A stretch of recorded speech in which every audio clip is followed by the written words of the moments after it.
So Dead City Season 2 just ended, and what felt like quite a slow season, I think actually did progress the overall story, as in the main Walking Dead story, not just Dead City. I think it did what the first 2 seasons of the Daryl show did. It introduced this new story with all these new characters in Season 1. You feeling better?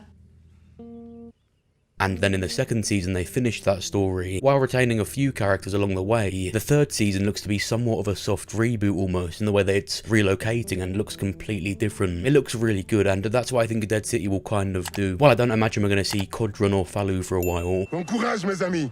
What is that? It still did what the Daryl show was meant to do. Dead City has kind of done that as well. In Season 1 they introduced this new story, the new characters. At the end of that season they got there. In Season 2 they wrapped it up, you know, the Croats walked off. Which I'm going to get into, and the Dharma is completely out of power, and New Babylon has arrived in the city, which completely wraps up that storyline. There is no back and forth now. This pretty capable group has seized the methane and now has control of the city. They definitely are longing it out and delaying certain stuff. Whether you think that's some dirty thing or not, I don't mind as long as it's good. But the way I see it is these shows are standalone for the characters. You know, it is just a Daryl and Carol show and a Negan and Maggie show. They're pumping all this story out of them, but I see their shows as vehicles to get them into this position to where they need to be, and very slowly but surely pushing them together, progressing the main Walking Dead story. And I want to tell you how Dead City just did that, so I'm going to break the whole season down, tell you what I thought of it, what I liked, what I didn't like, and tell you what I think will happen next. But before that I'm going to do a 58-second promo. Thank you to Polybars for sponsoring the video. Now if you're like me, you don't like seeing AI slop pop up on your timeline, but similar to what Fortnite did recently with Darth Vader. Rick Grimes, your training is complete. Your skills are adequate. Well, Polybuzz has been doing that, and you can talk to any real or fictional person you can think of, and you can make them yourself. What questions would you ask your favourite characters? You can ask Saul Goodman what you should wear today. You can ask Dexter what he thinks of Joe Goldberg. Or you can ask Jesse Pinkman what game you should play. You can simulate scenarios and stories with any character and world you want. I found a Walking Dead one where you arrive at the gates of Alexandria and confronted by Rick, and it was all going well until I said I was an alien.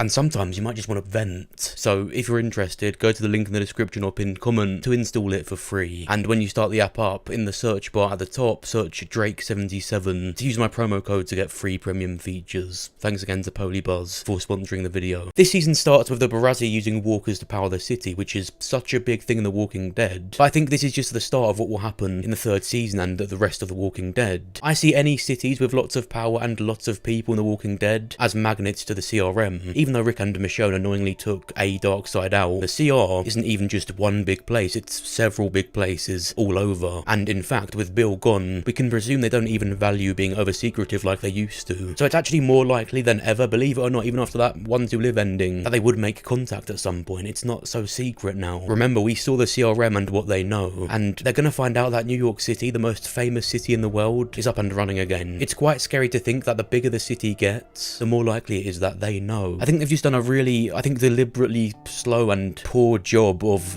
establishing that. More on the CRM later. Seeing this Ginny character tag along with Maggie and Herschel was even more of a sign of why she ever existed. It was always just to cause a moment like this at the end, in the finale, where they thought it would be some beautiful, unexpected moment and that would be surprised that Maggie spared Negan like she hasn't already done it 30 times. And because Negan didn't have enough kids for his roster. I'm not even joking when I say this, they could achieve the exact same thing with Ginny, with a dog. To have this girl walking around whinging and stropping off in scenes just wasn't worth it for that ending. It's lazy. Apart from the ending scene of the season, New Babylon continued to be a real downside of the show. So obsessed with rules and punishments for crimes. Like, stop.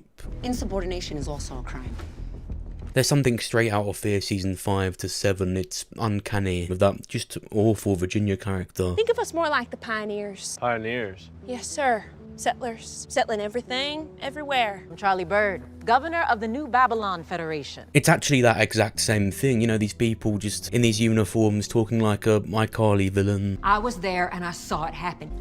Arrest her too. This is just what happens when you try and make groups like this in The Walking Dead. Wasn't the whole point of Ezekiel's story in season 8 of the main show that you shouldn't give yourself roles and play them in the zombie apocalypse? We've seen they can still deliver justice at their communities, but not in uniforms. It's such a horrible thing to watch. Like this Lucia character, I like to call Wig Idiot. It's just a hairstyle, but it looks like a wig. They've given this character this hair, and it's so irritating that they need to have these little quirks for them. And it is so just irritating, and they thought that would give a personality. It's like when people get tattoos tattoos in real life and piercings before actually finding out your identity. It doesn't give you personality. I don't know if it's the actor's fault, but even when she died, there was absolutely nothing.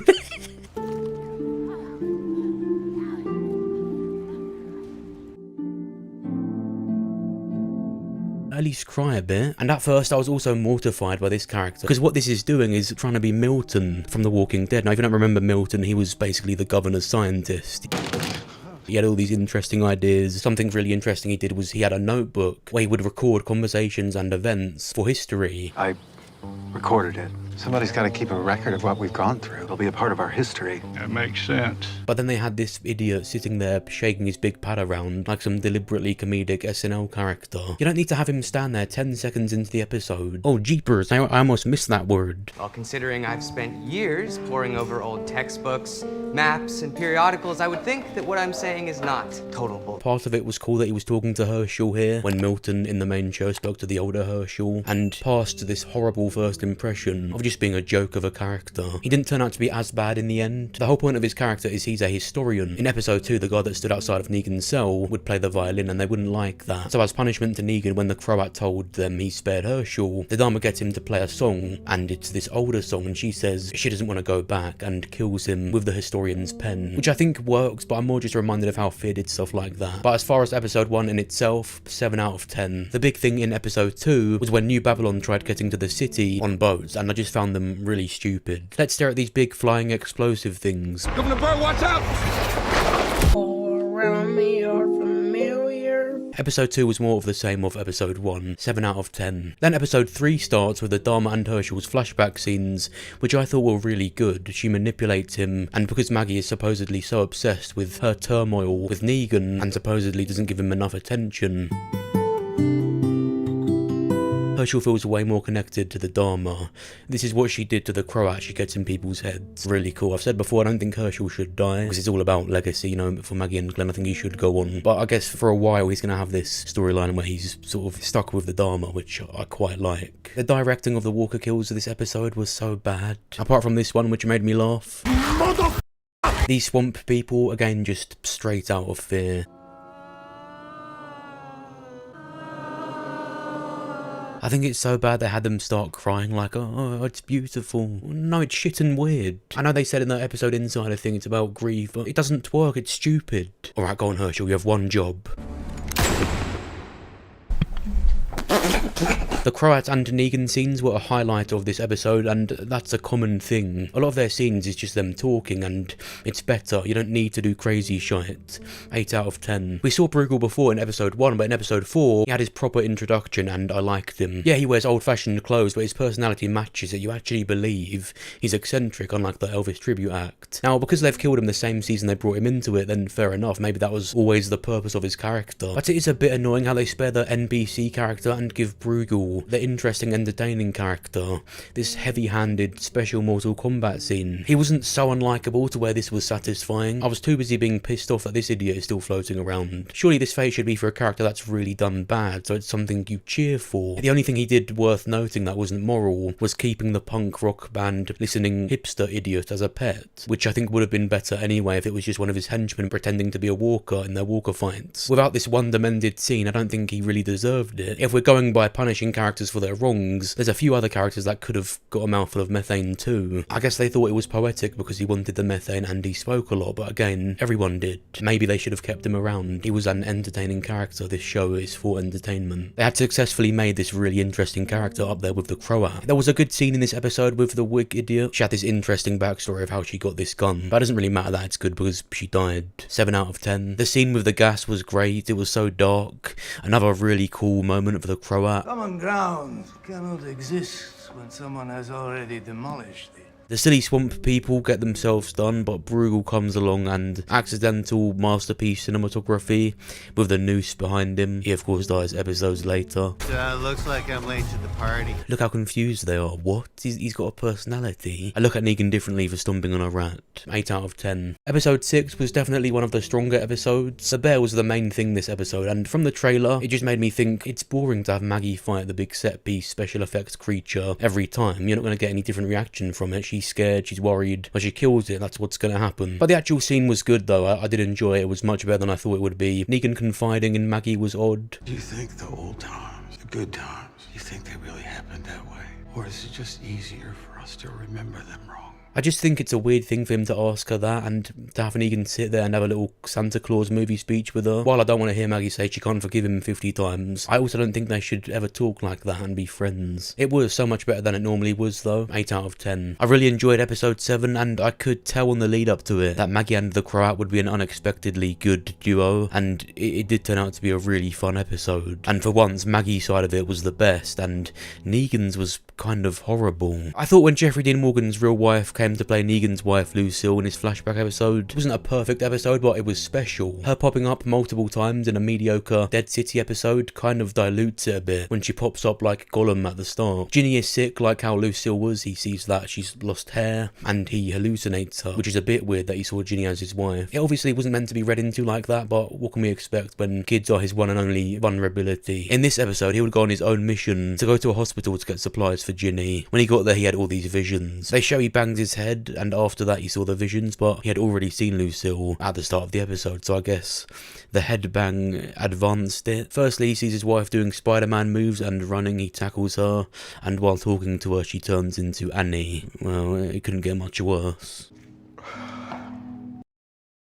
I spoke too soon. Talking of diluting, again the idea of spawning a random woman off screen and saying she's his wife, and for this random kid to be his, is absolute insanity. They've actually gone mad. They tried to have a Rick final episode moment, but it wasn't. It was just Dead City being silly. It wasn't Rick and Michonne, it's Negan and this random woman they've spawned. It's almost a bit embarrassing. But while they are a thing, what it does show that is good for his story is Negan sending them away, and it's kind of saying he can't have it. Like the governor, he had another chance but blew it. It's not quite all lost like what happened with the governor, but as Negan said to himself, he keeps getting these second chances, but keeps missing out. He's had multiple opportunities to fix it. But you don't need all these characters just existing for Negan. It's so blatantly clear and horrible. This episode also contained one of the worst Walker scenes in the franchise. You can try and rationalize it, like the kids were blind or just a hallucination, but either way it was bad. Maggie's side of the episode, however, was really good. They did this clever thing of having Maggie be scared of heights. I think previously what's been an issue with Maggie is they never show anything like this with her, no weakness. Since Glenn died, she's been so unlikable, and even more so when she came back after leaving when Rick left. But she was much better this season, and I just thought it was really impressive to give her this weakness. This is what I liked about Carol in season 2 of the Daryl show. They had her lie. It's such a horrible but a Carol thing to do, and I love her character more because of it. Weakness is real. Weakness makes you human. I find it endearing. I don't like it when they treat her like the Iron Man of The Walking Dead, like she can't do any wrong. The skeptical part of my mind was like, have there been any times where she's been at a height in the main show and wasn't scared? But funnily enough, I went back to season 11 episode 3 because I think that episode was a particularly annoyingly invincible one. The supposedly trained Reapers couldn't touch her, and she actually did appear to be scared.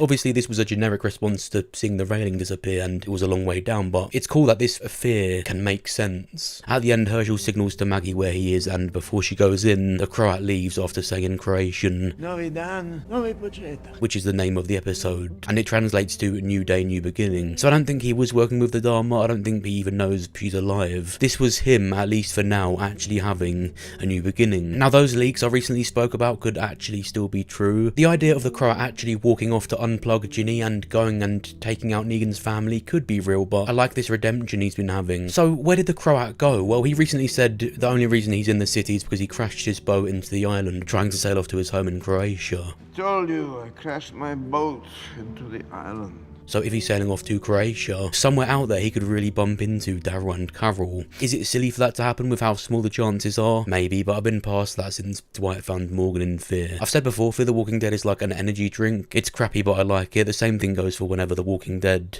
takes certain liberties to make something cool happen. The Croat, Daryl and Carol would be amazing. A great episode with Maggie and the Croat, 8 out of 10. The finale felt like they were called in to film it in a parking lot because they forgot. I don't think the idea of the finale is bad. I'm short on on paper the writing was good, but the result was like, I don't think they understood how this would look. It still felt like a cop-out, and I'm not one of those people that will watch The Walking Dead do a special kill like this and be mind-blown. I thought it was heavy-handed and awkward. I wasn't impressed by it. It was weird. Just close your mouth. He opened his mouth like Negan was giving him gum. The Dharma sends Maggie to go and kill Negan so she can be back in charge, and then she can give Herschel back. But we've already seen the cordial terms Maggie was on with Negan, so her sparing him at the end and giving him the knife to put Ginny down isn't the epic moment they thought it was. It's annoying how they keep reskinning these moments where she spares him and vice versa, like we're gonna think, oh wow, no, it's been 50 times. It's so annoying. The whole thing with it this time, of course, is Herschel wanted her to do it so she could move on, and this was her deciding, wait, no, I don't have to, and it was Ginny dying that got in the way. With that being said, there was a split second that I thought she'd actually killed him, and then when he scurried off and she picked up Lucille, it actually started to feel like if you choose option B to kill Michael in GTA 5, you know, where it feels really wrong but the game still lets you do it. I was a bit scared. Surely they wouldn't be that bad to take out one of the big reasons